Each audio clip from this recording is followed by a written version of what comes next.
अस्सलाम वालेकुम नाज़रीन। पिछली किस्त के इख्तिताम पर आयगुल उस्मान को आकर बताती है कि दुकास और निकोला ने कोलोजा हिसार के आसपास देहातों पर हमला किया है और तमाम मुसलमानों और ईसाइयों को बेदर्दी के साथ कत्ल कर दिया गया है। ये सुनकर उस्मान ऐद करते हैं कि दुकास और निकोला से एक एक खून के कतरे का बदला लिया जाएगा। इस किस्त के आगाज़ में 3 दिन के बाद का मंजर दिखाया जाता है। उस्मान और उसके सिपाही अपने घोड़ों पर जंगल में तेज़ी से सफ़र कर रहे थे। दूसरी तरफ सुल्तान मसूद भी अपने लश्कर को लिए जंगल में आ रहे थे। सुल्तान का अमीर सुल्तान से कहता है, सुल्तान आपका बेटा आ रहा है। ये सुनकर सुल्तान अपने सिपाहियों से कहते हैं, सिपाहियों रुक जाओ। जब सुल्तान का बेटा वहाँ पहुँचता है तो वो अपने घोड़े से नीचे आने के बाद सुल्तान के कपड़ों का बोसा लेता है और कहता है, सुल्तान आपके हुक्म के मुताबिक हमारा इस्तकबाल काई कबीले के सरदार उस्मान गाजी की तरफ से किया गया है। वो आपके मुंतज़िर हैं जनाब। सुल्तान पूछते हैं, बताओ गाजियों का हाल अहवाल कैसा है? क्या सिपाही परेशान हैं या जोश में हैं? सुल्तान का बेटा अपनी नज़रें झुकाकर कहता है, मेरे सुल्तान तमाम गाजी ऐसा महसूस कर रहे हैं कि गोया वो जंग पर नहीं बल्कि शिकार पर जा रहे हों। उस्मान साहिब भी मुकम्मल तैयारी के साथ आए हैं। हमने देखा है कि तमाम गाजी उस्मान साहिब का बेहद एहतराम और उनको बहुत पसंद करते हैं। हमने जिससे भी बात की उसका कहना था कि उस्मान साहिब के परचम तले लड़ना बहुत बड़ी नेमत है। सुल्तान कहते हैं, बेशक अल्लाह गालिब है। इसके बाद सुल्तान का लश्कर दोबारा अपना सफ़र शुरू कर देता है। दूसरी तरफ बजंतीनी सिपाहियों ने जंगल में अपना पड़ाव डाला हुआ था। कुछ बजंतीनी सिपाही लकड़ियाँ इकट्ठी करने में मसरूफ़ थे और कुछ अपनी तलवारों की धार तेज़ करने में लगे हुए थे। जारकुताई और तौरान झाड़ियों के पीछे छुपकर उन्हें देख रहे थे। जारकुताई फिक्रमंदी के साथ कहता है, तुम कहाँ हो आयगुल? तौरान कहता है, वो कुछ ही देर में सरदार को लेकर पहुँच आएगी। जारकुताई की फ़िक्र मज़ीद बढ़ने लगती है तो तौरान कहता है, तुम इतने बेसब्रे क्यों हो जारकुताई? जारकुताई कहता है, हाँ मैं बेसब्र हूँ। मैं इतना बेसब्र हूँ कि आज से पहले इतना कभी नहीं हुआ। मेरे पाँव कांप रहे हैं। जारकुताई पुरजोश होकर कहता है, हम बजंतीनियों से इंतकाम लेने वाले हैं और उनके बड़े बड़े ज़ख़ीरों पर कब्ज़ा करने वाले हैं और इससे भी बढ़कर मैं अपनी शादी का सामान तैयार करने वाला हूँ। कुछ देर बाद आयगुल उस्मान और बाकी सिपाहियों को लेकर वहाँ पहुँच जाती है। उस्मान और बाकी सिपाही आकर जारकुताई के साथ बैठ जाते हैं। उस्मान जारकुताई के कंधे पर हाथ रख कर पूछते हैं, बताओ क्या सूरत हाल है? तौरान कहता है, ये लोग पूरी रात सफ़र में रहे हैं जनाब। जारकुताई कहता है, और अब पुरसकून होकर आराम कर रहे हैं। जारकुताई बजंतीनियों के लश्कर को देखने के बाद उस्मान से कहता है, जनाब गनीमत और सामान भी बहुत होगा। ये सुनकर उस्मान गुस्से में जारकुताई की तरफ देखते हैं तो जारकुताई कहता है, मतलब हम पुरजोश अंदाज में उन पर हमला कर सकते हैं। गुंदूज बजंतीनी लश्कर को देखने के बाद कहता है, सामान तो बहुत है मगर उनकी तादाद भी ज़्यादा है। गुंदूज उस्मान से पूछता है, क्या हम सिपाहियों को पैगाम भेज दें उस्मान साहिब? उस्मान कहते हैं, 4 के मुकाबले में 1 भाईजान। हर भेड़िया 4 गीदड़ों का मुकाबला करेगा। ये सुनकर जारकुताई खुश हो जाता है तो उस्मान कहते हैं, इसे तो देखो, इसका तो सब्र ख़त्म हो चुका है। ये सुनकर सब लोग मुस्कुराने लगते हैं। उस्मान कहते हैं, शाबाश, सुल्तान पहुंचने वाले हैं, हम ज़्यादा वक्त ज़ाया नहीं कर सकते।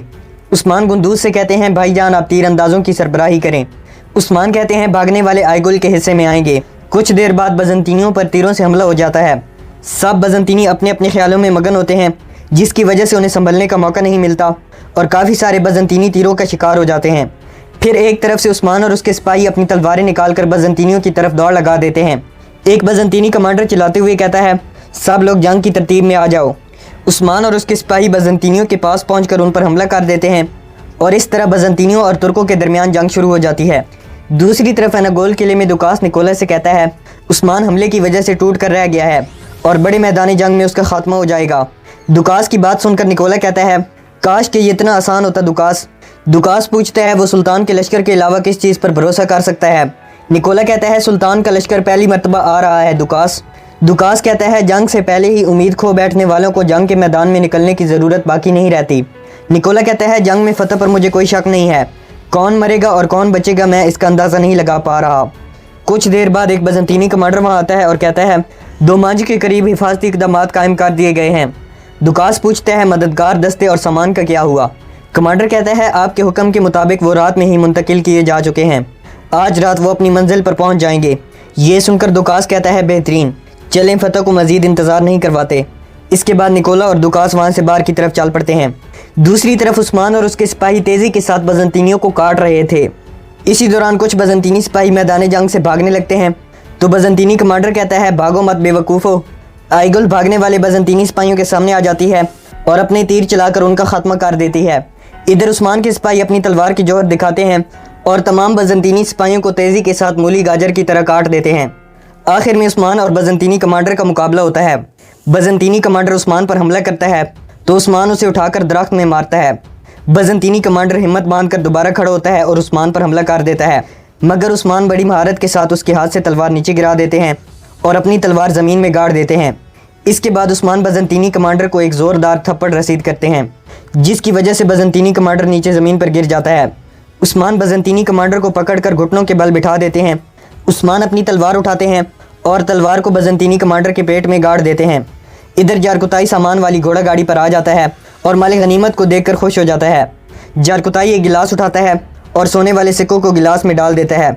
उस्मान जारकुताई के पास आते हैं और कहते हैं, तुम्हारा तो चेहरा खिला पड़ा है जारकुताई। जारकुताई कहता है, मैं खुश क्यों ना हूँ हजूर, मैं यहाँ शादी के सामान की फ़िक्र में दुबला हुआ जा रहा था और वहाँ बादशाह के सिपाही मेरी शादी का सामान तैयार कर रहे थे। ये सुनकर तमाम सिपाही मुस्कुराने लगते हैं तो उस्मान कहता है, अब एक जंगजू खातून से तुम्हारी शादी करने का वक्त आ चुका है। ये सुनकर आयगुल घबरा जाती है, जबकि जारकुताई घोड़ा गाड़ी से नीचे आकर उस्मान के हाथ का बोसा लेता है। जारकुताई आयगुल की तरफ देखकर कहता है, मैं तैयार हूँ हजूर।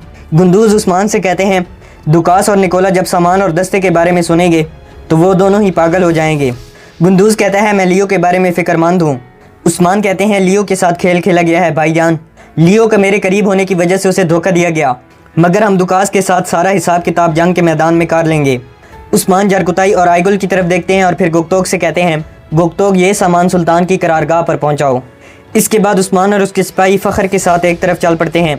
दूसरी तरफ काई कबीले में मलन और आयशा खातून बैठी थीं। इसी दौरान कुछ ख़वातीन मलन खातून के लिए तोहफे लाती हैं और एक खातून मलन से कहती है, हमने आपकी उम्मीद से होने का सुना है, बच्चा माँ बाप के साए में बड़ा हो, इजाज़त हो तो हम छोटे से तोहफे लाई हैं। इसके बाद तमाम ख़वातीन बारी बारी मलन के सामने तोहफे रख देती हैं। आयशा ख़वातीन से कहती है, यहाँ तशरीफ़ रखें, शरबत पिएँ और कुछ गपशप लगाएँ। आयशा ज़ोया से कहती है, ज़ोया मेहमानों के लिए शरबत लाओ। इसके बाद ख़वातीन भी वहाँ पर बैठ जाती हैं। ज़ोया जैसे ही ख़वातीन को शरबत पेश करती है तो इसी दौरान गोंचा और बाला भी खेमे से बाहर आकर ज़ोया को देखने लगती हैं। कुछ देर बाद बाला और गोंचा वहाँ आती हैं तो ख़वातीन वहाँ से उठकर चली जाती हैं। बाला मलहून से कहती है, अगर इजाज़त हो तो 2 लफ्ज़ कहना चाहती हूँ। ये सुनकर आयशा खातून वहाँ से उठ जाती है और ज़ोया और अलाजा को भी अपने साथ ले जाती है। बाला मलहून के करीब आकर कहती है, ज़ोया के बाज़ कामों पर मुझे शक है। मलहून कहती है, ये बात आप किस वजह से कह रही हैं? बाला कहती है, उसने गोंचा से कहा कि वो सुगोत में कपड़े वाले के पास जा रही है, मगर पता चला कि वो वहाँ गई ही नहीं। बाला कहती है, सिर्फ ये ही नहीं, वो किसी को बताए बगैर गायब भी हो जाती है। मलहून खातून, मैं चाहती हूँ कि आप ज़ोया से होशियार रहें। ये सुनकर मलहून खड़ी हो जाती है और बाला के पास आते हुए कहती है, उस्मान साहिब की बेगम अपने सारे काम काज छोड़कर मेरी खिदमत करने वाली एक मासूम बच्ची पर नज़र रखी हुई है। ऐसा लगता है कि ज़ोया को अपनी खिदमत पर रखना तुमसे बर्दाश्त नहीं हो पा रहा।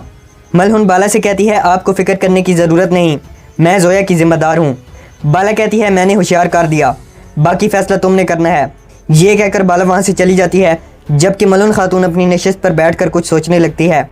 दूसरी तरफ दुकास और निकोला एक बजंतीनी कमांडर के साथ जंगल में कहीं जा रहे थे। इसी दौरान सामने से एक ज़ख्मी सिपाही अपने घोड़े पर आता है और निकोला और दुकास के सामने पहुंचकर अपने घोड़े से नीचे गिर जाता है। ये देखकर सब लोग अपने घोड़ों से नीचे आ जाते हैं।